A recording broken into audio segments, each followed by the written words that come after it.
companies look tentatively at talks of recession, snack brands are poised to take further market share away from traditional food items. That's according to Bank of America.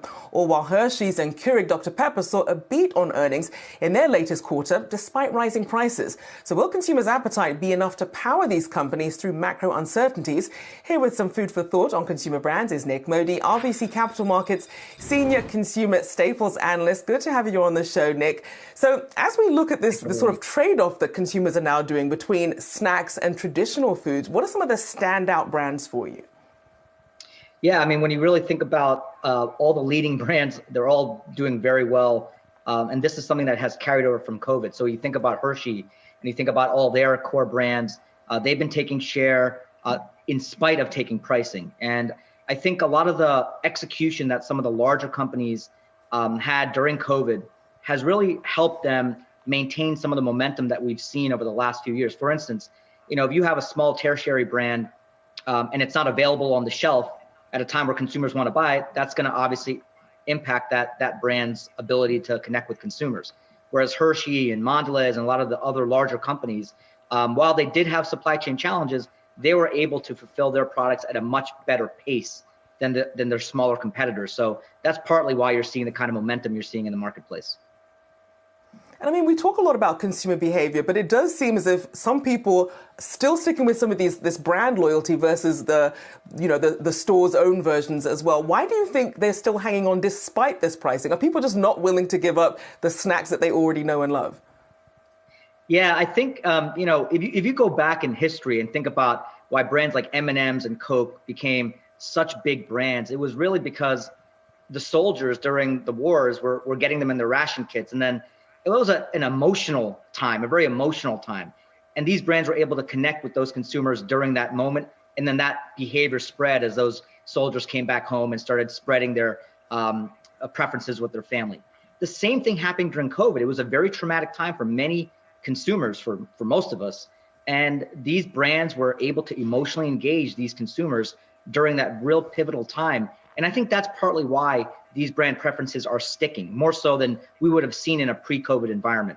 And at the end of the day, when you're buying an indulgent snack, you want to get the highest quality, best efficacy product to make you feel better, because that's really why you're doing it, right? And so that's partly another reason why these brands have been able to hold on. And obviously, we've been watching a strong dollar, which for some of these brands, obviously, they sell internationally. How has that been helping their bottom lines? Yeah, so strong dollar has been a hurt for most of these companies, and it remains the case. But we've seen a reversal with the dollar weakening lately, which is helping a lot of the international companies.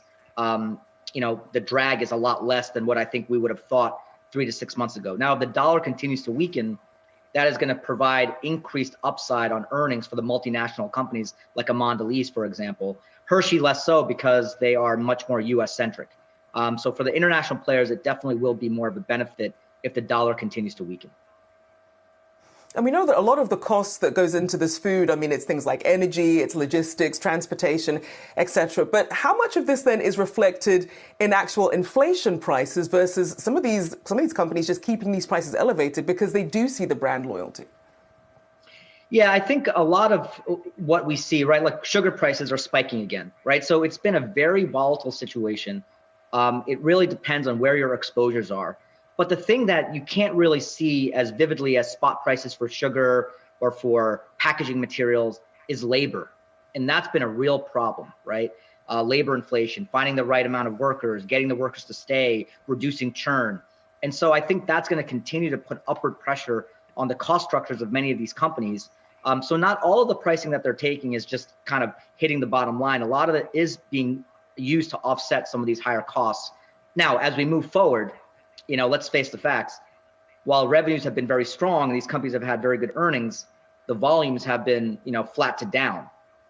That is not an ideal scenario longer term. So we are expecting to see promotional spending start to ramp and will ramp as we go through 2023, because we're going to have to start seeing that unit volume come back. The retailers want it and the manufacturers want it as well. Because as we're seeing, people continuing to visit a lot of these locations, but perhaps having to trade down, spend a little bit less, maybe get the burger and not the fries. So we'll continue to keep tracking some of this consumer behavior. A big thank you there to Nick Modi, RBC Capital Markets Senior Consumer Staples Analyst. Thank you for joining us this morning.